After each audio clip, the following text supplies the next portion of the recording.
만약에 이렇게 그냥 가만히 내버려두면요, 지난 4, 5년 동안 겪었던 일들을 나중에 또 한 번 겪어야 되는 거죠. 어찌됐든 앞으로 부동산 시장에서는 규제 완화에 대한 것들에 초점을 많이 맞출 겁니다. 최근에 부동산 시장 정책은 갑작스럽게 지금 분위기가 이제 반전이 되고 있는 겁니다.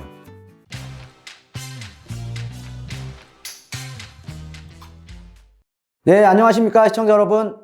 부동산 성공 투자 정창래입니다. 자, 이번 시간에는 앞으로 이제 2023년에 부동산 시장이 어떻게 될 건지, 그 다음에 앞으로 부동산 시장에서 일어날 여러 가지 일들이 어떤 방식으로 흘러갈 것인지에 대해서 오늘 좀 강의를 준비를 해 봤습니다. 예, 우리가 이제 시장을 예측할 수 있으면 또 시장에 그만큼 대비를 할 수가 있겠죠. 그렇죠? 예, 그래서 오늘은 시장 전망에 대한 것들을 준비를 해봤으니까 본격적으로 시작하겠습니다. 지금 정부의 규제 완화 대책들을 보면요, 어때요, 여러분들? 시장 참여자들의 어떻게 보면은 투자 심리를 불러일으키는 정책들이 아니라 시장의 기대치보다 한참 낮은 대책들을 많이 내놨죠. 자, 하나하나 볼까요, 한번? 자, 6월 달에 보면은 21일 날 임대차 시장 안정화망에 나오면서 이제 분양가 상한제 개편했고요. 자, 그 다음에 보유세라든가 이걸로 부담을 완화를 시켰는데 이것도 지금 이제 야당 반대로 아주 그렇게 크게 줄어들지는 않았죠. 자, 그 다음에 분양가 상한제 같은 경우에는 뭐 사실은 그냥 이건 뭐 생색내기에 불과했죠. 예, 생색내기에. 그렇죠? 예. 자, 그 다음에 이제 뭐 대구라던가 대전 이런 지역들 이제 지방 위주의 규제 지역을 해제를 해줬고요. 여기 같은 경우는 지금 미분양이 지금 계속 많이 나오고 있는 지역들 아닙니까? 그렇죠? 자, 그 다음에 드디어 8월 16일 날 270만 가구 공급 대책이 나왔습니다. 그래서 뭐 서울이라던가 아니면 지방 도심권에 신규로 정비구역 지정을 확대를 시켜주고요. 그 다음에 앞으로 이제 재건축 초과이익 환수제에 대한 감면을 해주겠다. 그 다음에 안전진단 제도 개선을 추진을 하겠다라는 내용이 나왔었거든요. 9월 달에 들어서 이제 지방권 같은 경우는 세종시 제외하고 지방 전체는 이제 규제 지역을 해제를 해줬습니다. 자, 근데 중요한 거는 그래서 지금 지방에 지금 미분양들이 지금 상당히 많거든요. 자, 그런데 여러분들 최근에 나온 대책들을 보면은 뭐 이제 대출에 대한 규제도 완화를 해주겠다라고 나왔는데 과연 그렇게 한다고 투자 심리가 살아나서 그런 것들이 소진이 될 수 있을까요?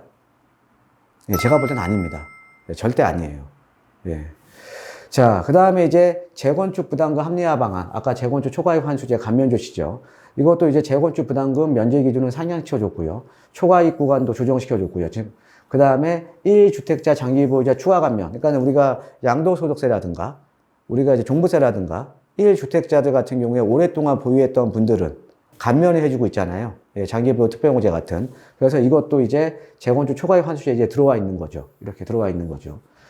자, 그 다음에 이제 10월 27일 날 규제 지역을 추가적으로 해제해 주겠다, 앞으로. 그 다음에 중도금 대출 보증도 확대해 주겠다. 그 다음에 청약 당첨자 기존 주택 처분 기간을 6개월에서 2년으로 연장시켜 주겠다. 규제 지역 내 무주택자, 1주택자 LTV 50%로 완화해 주겠다. 그 다음에 15억 초과 아파트에 대해서 주담대 허용을 해 주겠다. 이런 여러 가지 내용들이 나왔거든요. 갑작스럽게 지금 분위기가 이제 반전이 되고 있는 겁니다. 예, 그러니까는 지금 이때부터 갑작스럽게 지금 분위기가 반전이 되고 있다라는 거죠. 예, 그전에는 이제 대출에 대한 규제 완화를 앞으로 규제 완화 해주겠다 했는데 계속 시장의 눈치를 봤거든요. 예, 그런데 드디어 이제 대출에 대한 것들이 지금 나온 거죠. 그죠? 예. 최근에 부동산 시장 정책은 최근에 나온 것들이 아까 투기 지역, 투기가 열리고 10억 초과 아파트에 대한 주담대 허용, 그 다음에 중도금 대출 보증 확대. 예, 그래서 9억에서 지금 12억으로 지금 이제 보증을 이제 확대시켜 주는 거죠.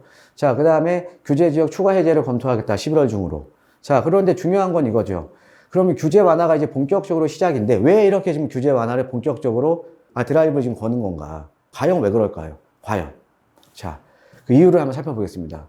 자, 규제 완화가 본격적으로 시작되는 이유는요. 첫 번째, 최근에 여러분들 언론을 통해서 많이 들어보셨을 겁니다. 최근에 레고랜드발, 지금 이제 프로젝트 파이낸싱, 그러니까 PF 시장이 지금 상당히 지금 경색돼 있죠.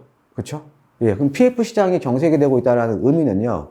지금 시행사나 건설사들의 자금 회전이 안 되고 있는 거죠. 어떻게 보면 주택 공급도 더 안 되는 거죠.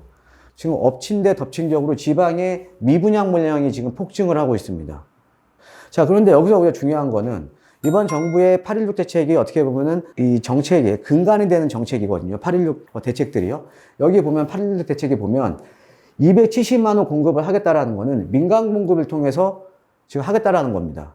자, 그런데 지금 PF 시장도 안 되고요. 지방에 미분양 물량 폭증하는데 누가 공급을 합니까? 그쵸? 자, 뭐냐면 지금 민간 시장에 계속 이런 식으로 흘러가다가는요, 주택 공급 이거 못 합니다. 시장이 안 좋은데 누가 주택을 공급을 해요? 그죠? 자, 그러면 향후에 만약에 이렇게 주택 공급이 안 되다가 향후에 수년 내에 규제 완화가 되고 다시 금리가 인하가 되면 그때는 또 그동안 또 주택 공급이 안 됐으니까 우리가 4, 5년 전에 경험했었던, 그동안 우리가 경험했었던 또 어떻게 보면 입지에 따라서는 또 아파트 가격이 폭등할 수도 있다라는 논리죠. 왜? 주택 공급이 안 되니까요. 자, 그럼 최소한의 주택 공급을 위한 불신을 살려놔야 된다라는 거죠. 자, 그 주택 공급을 위한 시장의 불신을 지금 살려놔야 된다는 겁니다. 그래서 지금 본격적으로 대출 규제 완화가 본격적으로 좀 시작이 되는 겁니다. 에도 불구하고 투자 심리는요, 사상 최악입니다. 사상 최악이에요. 아까 제가 말씀드렸죠. 이렇게 완화해준다고 하더라도 과연 지방의 미분양들이 소진이 될 것이냐, 지방시장이 살아날 것이냐, 저는 아니라고 보는 거죠. 아마 여러분들도 아마 동일하게 생각을 하실 겁니다. 자, 왜 그러냐? 시장의 눈치를 너무 많이 봤어요. 그러니까 과감하게 규제는 완화해줄 건 완화해, 선제적으로 완화를 해줘야 되는 건데 시장의 눈치를 너무 많이 본 거죠. 자, 거기다가 시장의 기대에 맞지 않는 거죠. 분양가 상한제라든가 재초안이라든가 시장의 기대에 전혀 맞지 않는 겁니다. 그러니까 시장의 눈높이에 맞지 않는 거죠. 시장의 눈높이에. 그 다음에 규제 완화에 대한 타이밍이 지금 늦은 거예요, 사실은. 지금 아까 앞으로 이제 본격적으로 나올 거거든요. 근데 규제 완화하는 타이밍 자체가 상당히 늦은 겁니다, 지금. 그러니까 뭐냐면 지금 그러니까 정부 정책에 대한 신뢰도가 지금 하락을 한 거예요. 그러니까 당연히 투자 심리는 지금 사상 최악이죠. 최저입니다. 그럼 이거를 지금 살려놔야 되는 거거든요. 근데 타이밍 자체가 지금 너무 늦었기 때문에 쉽지가 않은 거죠. 그 어찌됐든 앞으로 부동산 시장에서는 규제 완화에 대한 것들에 초점을 많이 맞출 겁니다.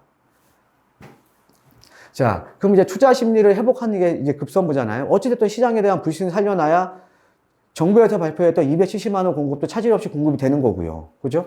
자, 이 주택시장의 공급자는요, 여러분들 대부분 이렇게 뭐 건설사라든가, 뭐 시행사라든가 이런 사람들이 공급을 하잖아요. 그래서 이런 사람들이 이제 공급자라고 생각을 하시거든요.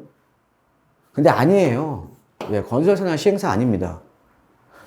이 건설사나 시행사가 이제 주택을 지으면 이거를 사줄 사람들이 있어야 되는 거 아닙니까? 그 사람들이 바로 주택시장의 공급자입니다. 주택시장에. 그 사람들이 누굽니까? 주택시장의 정말로 주 공급자는요, 다주택자나 임대사업자예요. 특히 시장이 안 좋을 때.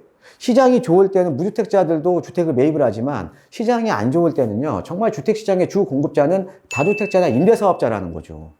자, 그런데 문제가 되는 게 뭐냐면 다주택자 임대사업자를 그동안 적폐로 만들어버린 거죠. 여러분 잘 아시잖아요.